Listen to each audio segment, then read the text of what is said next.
Hello everyone, this is Warhawk Beyond 2040 and welcome to a very special edition of the Progressive Rock and Metal album review series.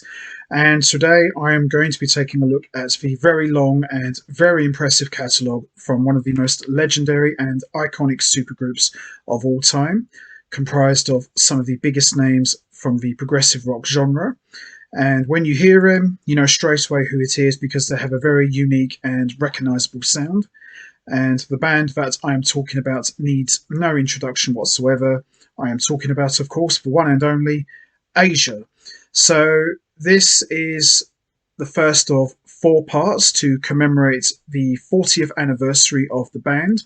And what I'm going to be doing is I'm going to be talking about every single album individually, every incarnation, every time period, from start to finish.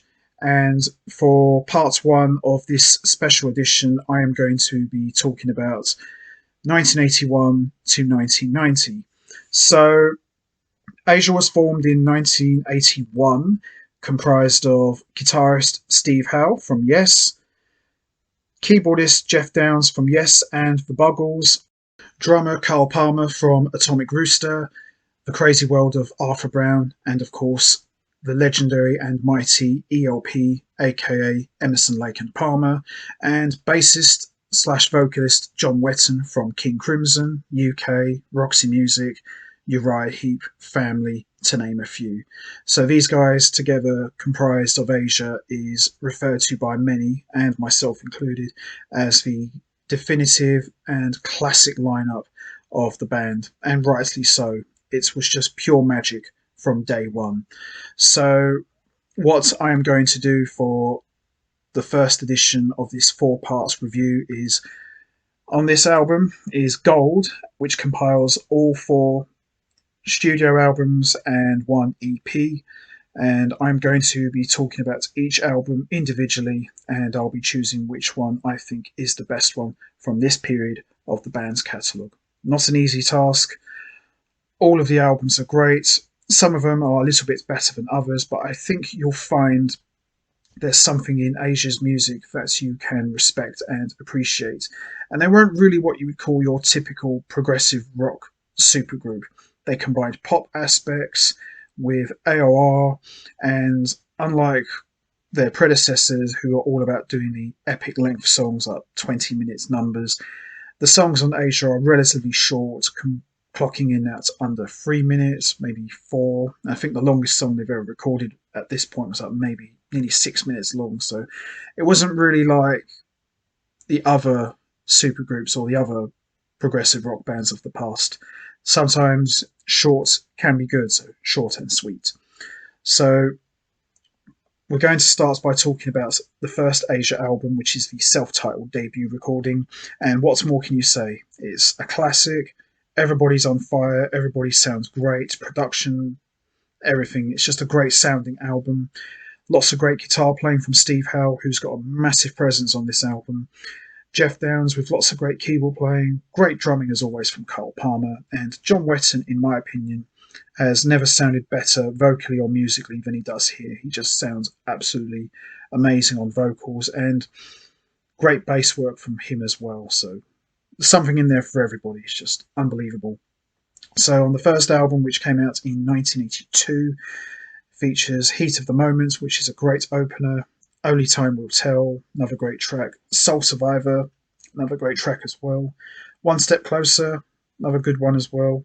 Time Again, which is a great proggy track. Wildest Dreams, which is probably the proggiest track of the entire album. Without You, great track.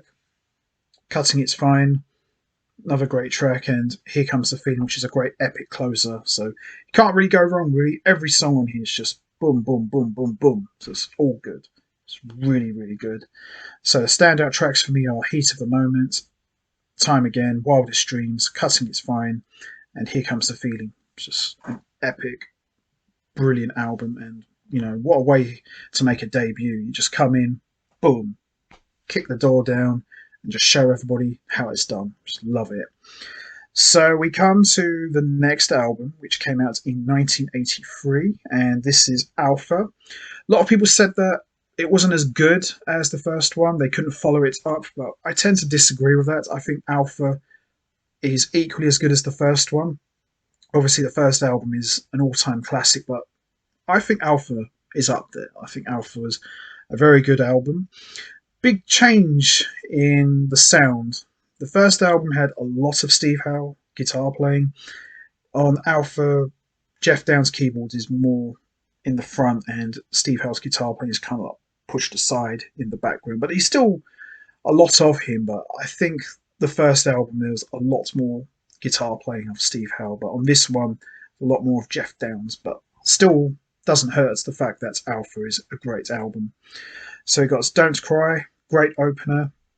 The Smile Has Left Your Eyes, which to me is one of the greatest John Wetton tracks ever written, and it would take on a life of its own in many different forms. John Wetton would continue to play it in his own solo career, with his own solo projects live, and Icon would play it. That's the band that Geoff Downes and John Wetton had years later. They would play it, so it takes on a life of its own. It's been a number of different versions, but very good, the original. Never in a Million Years, another great track. My Own Time, I'll Do What I Want, another great track. The Heat Goes On, very fiery, proggy track. Eye to Eye could very well be my favourite. Lots of great crunching guitar playing from Steve Howe, and John Wetton sounds amazing vocally. The Last to Know, great track. True Colours is another great track. Midnight Sun and Open Your Eyes is a great epic closer, and it's got a very haunting intro. You know, got Geoff Downes saying, "Open your eyes." You know, it's really, really good. So Alpha, tremendous album, equally as good as the first one, in spite of what people might say. I love it. Standout tracks for me are Don't Cry, The Smile Has Left Your Eyes, Eye to Eye, which is probably my favourite of the entire album, and Open Your Eyes. Just love it. Love Alpha. It's a really good album. And as I said, I've kind of started going back to listening to the first two albums. Really good, and some great stuff there to appreciate. So the classic lineup of this band would dissolve. John Wetton would be gone from the band, and Greg Lake from ELP would replace him for the two Asia and Asia concerts. And by the way, he did an excellent job. And never recorded a studio album. Greg Lake was gone after that. So we would come fast forward to 1985. Steve Howe's gone. John Wetton's back in the band, and enter Mandy Meyer, guitarist from Crocus, and did a great job. Mandy Meyer's just a monster rock guitarist. So this would bring us to the next album, which came out in 1985, and that's Astra. Probably my favourite Asia album of all time. Now, a lot of guitar players that have come in have to follow Steve Howe. Now, technically, some of the guitar players that have played with them are amazing, but to me, Steve Howe, you know, his way of playing, you know, is so unique. You know, he's a very old school but very classic guitar player, and a very classy guitar player as well. He's got a very sophisticated way of playing, and that's what, to me, made Asia. Not saying Mandy Meyer didn't do a great job. He did, which we'll get into in a moment, but you have to follow Steve Howe. Not easy. He's the Asia guitarist, and he made the sound. So I like what Mandy Meyer did here on Astra. He didn't try to emulate Steve Howe. He just came in and, boy, left his mark all over Astra. So we've got Go, great opener.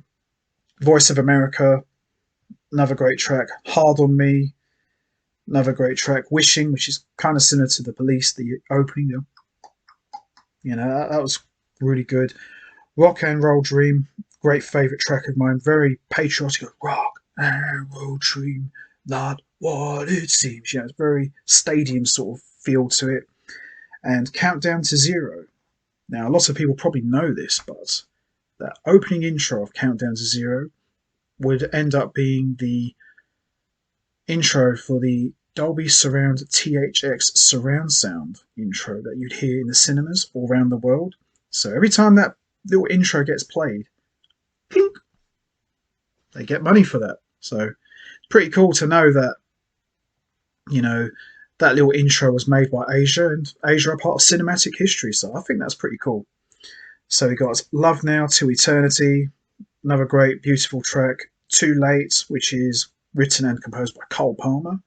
And I believe that's the only track Cole Palmer is actually credited himself, even though Wetton and Downes added their contributions to it. But it's a really good kick-ass track.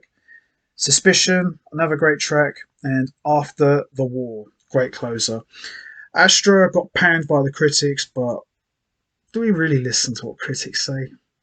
To me, I think Astra is my favourite Asia album of all time.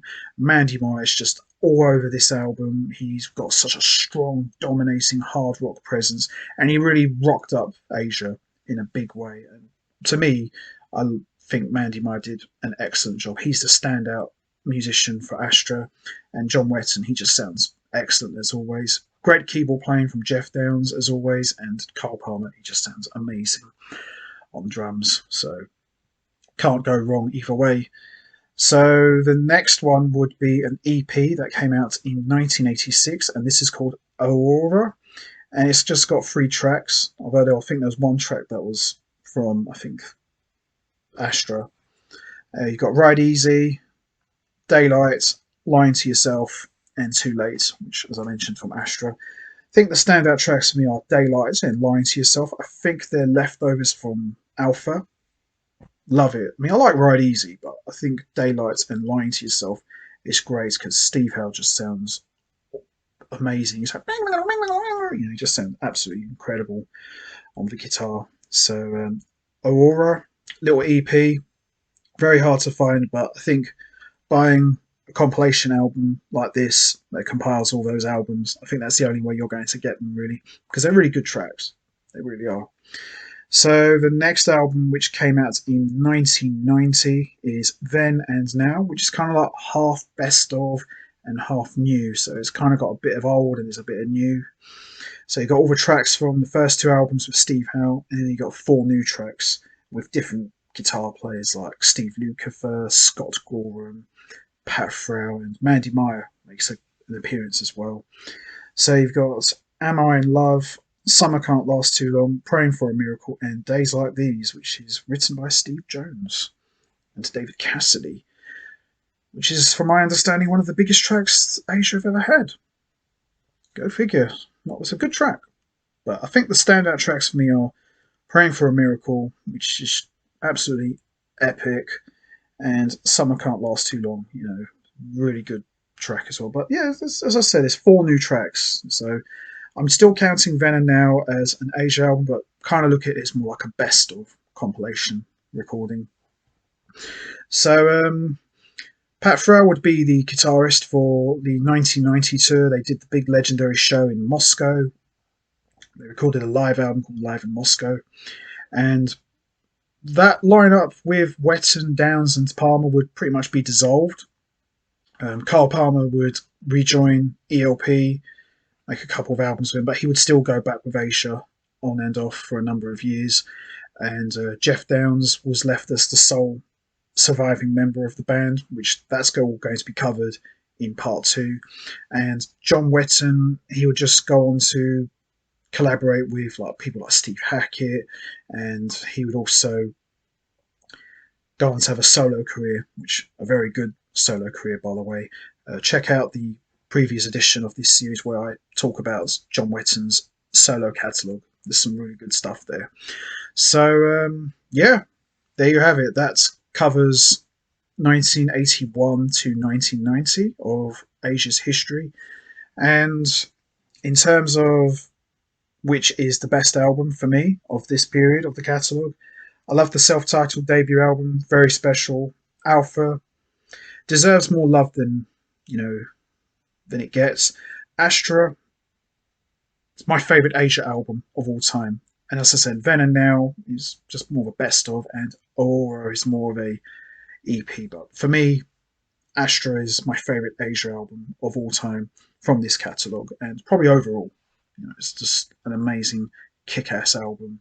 Really captures the feel of the 80s, but still sounding very, very fresh. And Mandy Meyer just absolutely kicked the door down, just ripped the place apart. Really sounded great.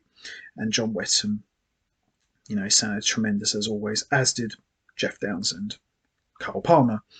So that's going to be it from me. I am going to wrap this up now. What's your favourite Asia album from 1981 to 1990? Is it the self-titled debut album? Is it Alpha? Is it the EP, Aurora, Astra, or the semi-best of compilation Then and Now? There's no right or wrong answer. We all have our favourite albums. You know what to do. Hit the like button, hit the subscribe button, leave your thoughts and comments down below. And I will see all of you next time for part 2 of the Asia 40th anniversary special, where I am going to be taking a look at the catalogue of Asia from 1991 to 2004. So make sure you don't miss that.